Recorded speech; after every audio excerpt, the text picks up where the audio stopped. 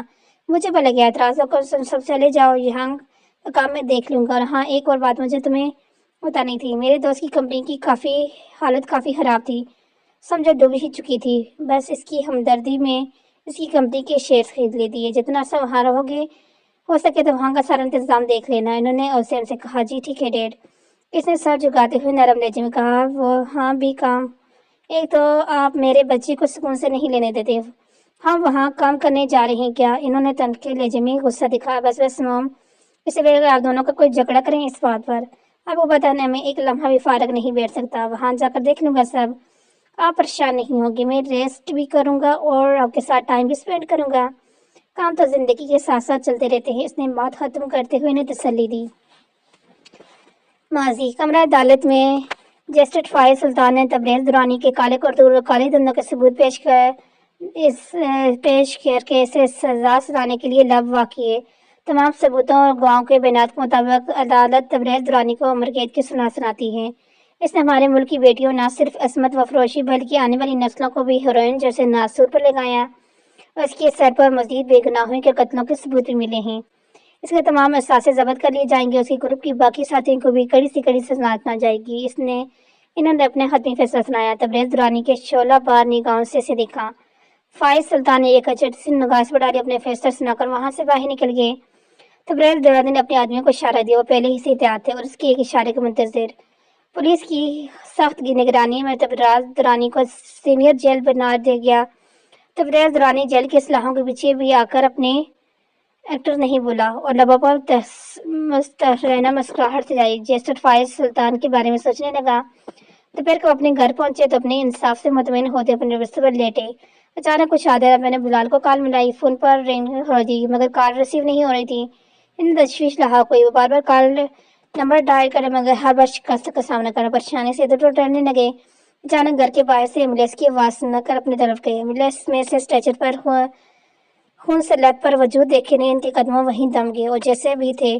کچھ لوگوں نے اس سے مل کر گھر کے اندر رکھا، ان کے قدم تو اٹھنے سے انکاری تھے۔ ان تک پہنچتے ہی جیسے صدیوں درکار تھی۔ تب قدم من بیٹھ محسوس ہو رہے۔ قریب جا کے اس کے چہرے پر کپڑا ہٹایا ساکت رہ گئے۔ ان کا ڈر یقین میں بدل گیا اپنے بھائی کی لاش دیکھ کر۔ سر بہت افسوس سے یہ بات کہہ رہے ہیں کہ ان کا بہت ہی بھیانک ایکسیڈنٹ ہوا جس کی وجہ سے یہ جائے حادثہ پر ہی دم توڑ گئے۔ کچھ لوگ انہیں ہسپتال لے کے گئے مگر یہ پہلے ہی دنیا فانی سے کوچ کر چکے تھے۔ اس کے پاس کروڑ سب سے لوگ موجود ہو گئے، جمع ہو گئے۔ وہ خاموشی میں بے آواز اس کے سینے پر سر رکھ کے آنسو بہانے لگے۔ حریم کو یہ خبر ملی کہ اس کے پیروں تلے زمین کھسک گئی۔ اسے لگا جیسے سر پر ساتواں آسمان ٹوٹ پڑے۔ اس کی محبت، اس کا جیون ساتھی اسے ہمیشہ مشق لیے اس بڑی دنیا میں تنہا چھوڑ گیا۔ وہ حرمت کو خود میں بیچ کر فٹ فٹ پر رو پڑی۔ وشما اور اس کے سلطان یہاں نہیں تھے۔ اتنی جلدی امریکہ سے واپسی ناممکن تھی۔ حریم اور حرمت کو لے کر اپنی بہن ناز کی فیملی کے ساتھ لاہور آ گئی۔ ہفتے کے بعد فلک شیر نے واپسی کا کہا تو فائز سلطان نے کہا، بیٹا فلک، مجھے تم سے کچھ ضروری بات کرنی ہے۔ فلک شیر اس کے قریب بیٹھا، تم میری بات کچھ کا مطلب نہ لینا۔ انہوں نے جھجکتے ہوئے بات کا آغاز کیا۔ آپ کھل کر کہیں، کیا کہنا چاہتے ہیں؟ فلک بولا، دراصل وشما بھی یہاں نہیں، اس گھر پر بے شک حریم کا بھی حق ہے مگر ابھی تم حریم اور حرمت کو اپنے ساتھ لے جاؤ۔ فلک نے حیرت زدہ نگاہوں سے دیکھا، تم سمجھ رہے ہیں نا، سب لوگ باتیں بنائیں گے ہمیں گھر میں اس طرح دیکھ کر۔ حریم میری بہن جیسی ہے، مجھے اس کی عزت عزیز ہے، ٹھیک ہے؟ فلک شیخ نے گہری سانس لیتے کہا، ہم ناز سے بات کرتا ہوں، حریم کو سمجھائے، عدت جہان نہیں پوری کر سکتی وہ۔ فلک شیخ کہتے ہیں وہاں سے اٹھے اور چلتے ہوئے ناز کے کمرے کی طرف بڑھے۔ ایک ماہ بعد وشما واپس آ گئی مگر ان کا بیٹا جری سلطان وہیں رہ گیا اپنی خالہ کے پاس۔ زندگی اپنی معمول پر آ چکی تھی۔ وشما نے واپس آ کر اپنا گھر پھر سے سنبھال لیا مگر فائز سلطان ابھی تک خود کو سنبھال نہیں پا رہے تھے۔ بھائی کی موت کا دکھ بلائے نہیں بول رہا تھا۔ انہوں نے بھی جری کی واپسی کا زیادہ اصرار نہیں کیا۔ انہیں لگا جری سلطان وہیں زیادہ محفوظ رہے گا بجائے کہ یہاں کے۔ فلک شہر کے ایک دوست نے انہیں بیرون ملک کا ویزا بھیجا تو باہر جا کر سیٹ ہو گئے اور کچھ ہی سالوں میں اپنا بزنس شروع کیا۔ کوئٹہ میں حریم، ناز اور حرمت کے ساتھ ان کا بیٹا سب وہیں تھے۔ وہ ہر ماہ ان سب کے لیے اچھی خاصی رقم بھیج دیتے تھے۔ حریم نے بلال کی آخری نشانی حرمت کے لیے اپنے سارے غموں کو بلا دیا اور اس کی طرح خاطر جینے لگی۔ مگر جب کبھی تنہائی میں یس رہا تھی، اکیلے میں ہی اپنے ہم سفر